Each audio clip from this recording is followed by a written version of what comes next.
Et quand la tristesse arrive, je sais tu es là, toujours près de moi. Déjà vendredi, bienvenue à votre émission La Victoire de l'amour. Comme on le fait à tous les vendredis, on rejoint quelqu'un que vous appréciez beaucoup, et moi aussi d'ailleurs, l'unique Doc Lapointe.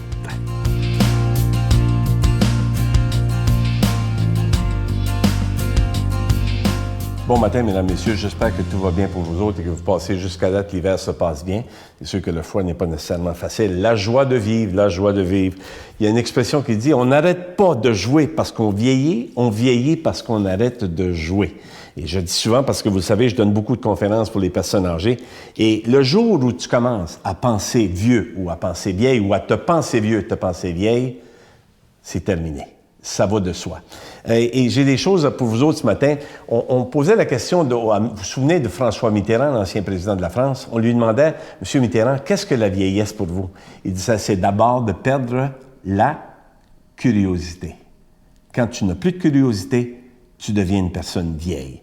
Et le Doc Lapointe ajoute, c'est aussi de croire et d'adhérer aux messages négatifs qu'on perçoit comme réels. Les messages qu'on entend à la télévision, les messages qu'on entend à la radio, les messages qu'on lit dans les journaux, et tout ce qu'on entend autour de nous autres, la négativité des gens. « Ah, vieillir, c'est de la maladie, puis vieillir. » Non, je m'excuse. Le vieil adage, là, il est temps qu'il cesse. Je vois des gens de 95 ans qui sont sur l'ordinateur. J'ai une madame l'autre jour dans une conférence, elle s'appelait Madame Lapointe, ici à Brossard. Je chantais la chanson rock and roll, Blue Suede Shoes. Elle se lève debout, elle danse 90 ans.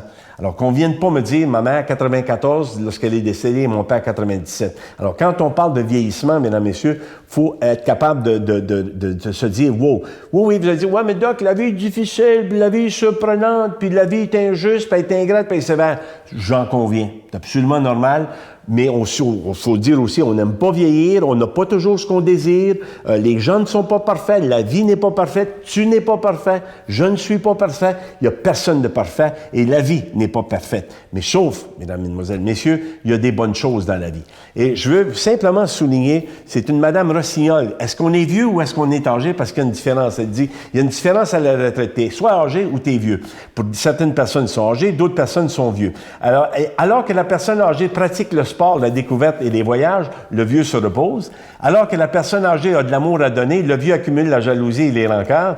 Et elle poursuit en disant, alors que la personne âgée apprécie les jours à venir, les vieux souffrent du peu de jours qui lui restent. Et puis elle dit aussi, pour terminer, Mme Rossignol, alors que la personne âgée en dormant fait des rêves, le vieux fait des cauchemars. J'adore ça, c'est Mme Rita Rossignol de grand-mère. Alors, il n'est pas question pour moi d'être vieux ou âgé, mais encore, qu'est-ce qu'on peut faire? Il faut quand même croire à des rêves et il y a tant de choses qu'on peut faire, il y a tant de choses qu'on peut réaliser, mais je vous le répète, mesdames, messieurs, quand on pense âgé et vieux, on le devient et on n'arrête jamais, n'arrêtez jamais de danser, n'arrêtez jamais de rire, et n'arrêtez jamais d'avoir du plaisir. Je vous souhaite une excellente journée là-dessus et je vous dis à la semaine prochaine. Notre Père qui es aux cieux, que ton nom soit sanctifié, que ton règne vienne, que ta volonté soit faite sur la terre comme au ciel. Donne-nous aujourd'hui notre pain de ce jour. Pardonne-nous nos offenses comme nous pardonnons à ceux qui nous ont offensés. Ne nous laisse pas entrer en tentation, mais délivre-nous du mal, car c'est à toi qu'appartient le règne, la puissance et la gloire pour les siècles des siècles. Amen.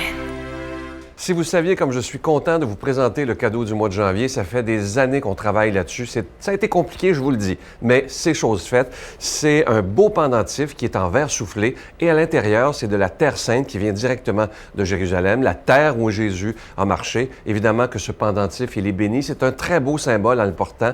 Ça nous rappelle justement que Jésus a été un humain qui a marché sur notre terre et évidemment que c'est avec un don de 25 $ et si vous en voulez deux, c'est avec un don de 40 $.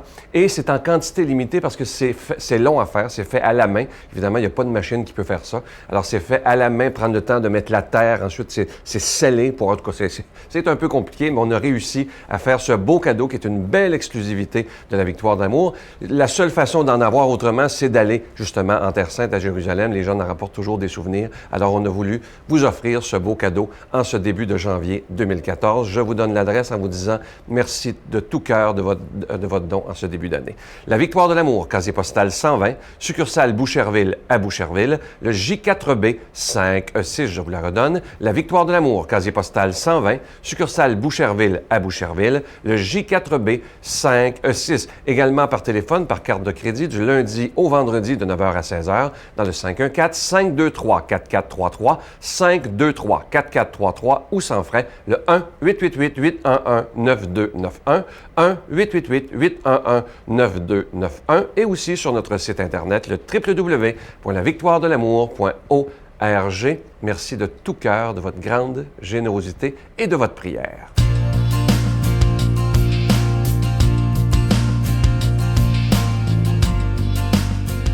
Mon Dieu, donnez-moi la sérénité d'accepter les choses que je ne peux changer, le courage de changer les choses que je peux et la sagesse d'en connaître la différence. Amen. Parole de Dieu, parole de vie. On rejoint aujourd'hui l'abbé Jean Chrysostome.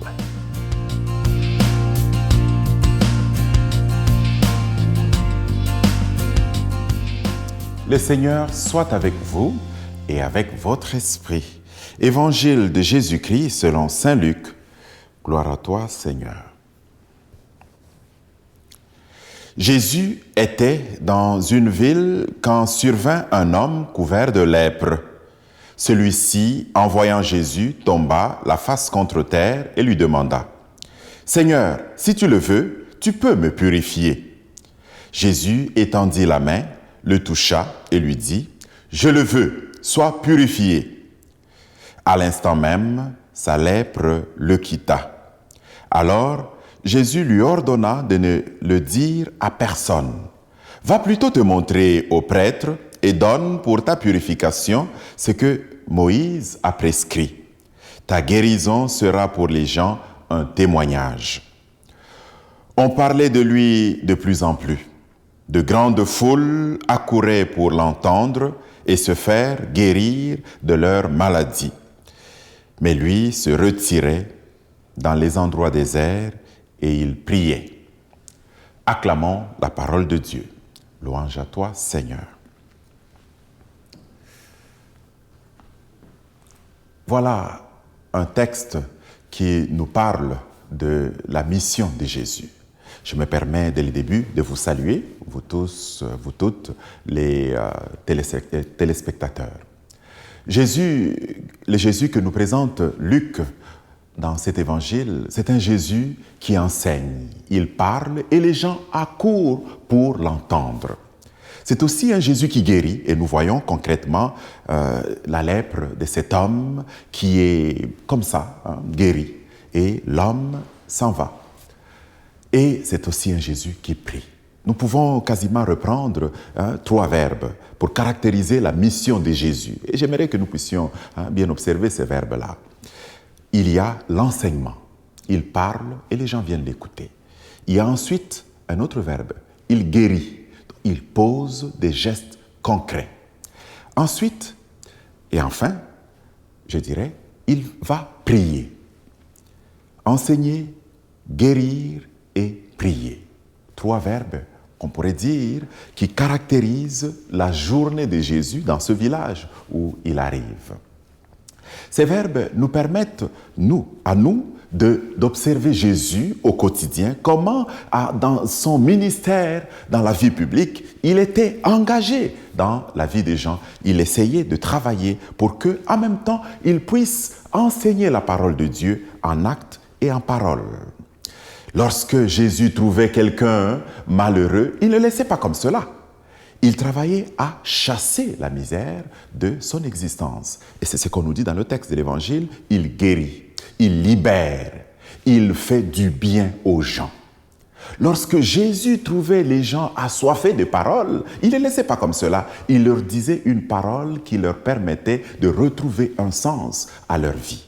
Il leur donnait le vrai sens des mystères du royaume, les mystères de la vie. Et Jésus prenait le temps pour se retirer, aller rétaper ou se ressourcer, se remettre en relation avec Dieu, son Père. Il travaillait profondément pour que cette relation de communion avec son Père puisse le mettre en communion avec la vie des êtres humains, ses semblables, ses frères et ses sœurs. Cela était très important pour lui. Et je crois que Jésus nous donne là un exemple extraordinaire à nous aussi. Nous pouvons nous poser la question, notre journée, comment nous la meublons?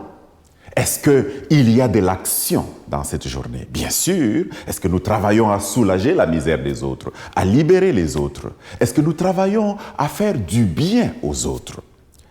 Est-ce que nous posons des actions qui permettent de rétablir l'être humain dans sa dignité de fils et de fille de Dieu? Nous pouvons aussi nous poser l'autre question. Est-ce que nous travaillons à apporter un message qui console, un message qui éclaire, un message qui donne une sagesse de la vie aux autres? À la suite de Jésus, bien sûr. Est-ce que nous travaillons à enseigner, à proclamer la bonne nouvelle? L'autre question que nous pouvons nous poser, la dernière que je vous propose, c'est celle qui concerne la prière. Est-ce que dans ma journée, je trouve le temps de faire une communion avec Dieu? Un temps pour me mettre en adoration, pour admirer les merveilles de Dieu. Un temps pour dire à Dieu ce qui habite mon cœur, pour dire à Dieu les actions de grâce, pour toutes les merveilles qu'il me donne de découvrir dans mon quotidien. Voyez-vous, quelque chose de très intéressant que nous pouvons faire. On peut, à la fin même de la journée, essayer d'établir un bilan. Est-ce que j'ai pris le temps de pouvoir travailler à la libération, à la guérison, à rétablir l'être humain dans sa dignité? Est-ce que j'ai pris le temps d'enseigner, le temps de prier?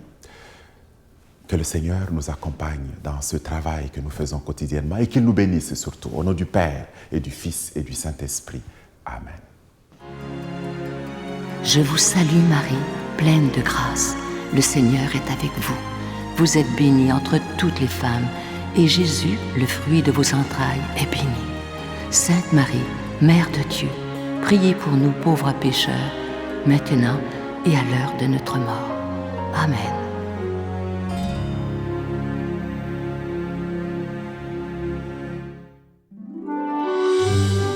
La Victoire de l'amour vous invite à vivre un pèlerinage en Italie à la rencontre de Saint François d'Assise et du pape François, en compagnie de l'abbé Robert Lemire et de Sylvain Charon. Nous visiterons Assise, Florence, Cassia, Orvieto et Rome. Nous assisterons aussi à une audience générale en compagnie du pape François au Vatican, du 25 mai au 5 juin 2014. Informations et réservations, voyage intermission au 514-288-6077. Sans frais, 1-800-465-3255. J'ai le privilège d'aller à Rome et à Assise, vivre une expérience incroyable avec Saint François et le pape François aussi. Donc venez avec nous, vous allez voir, vous allez découvrir des choses extraordinaires. Venez!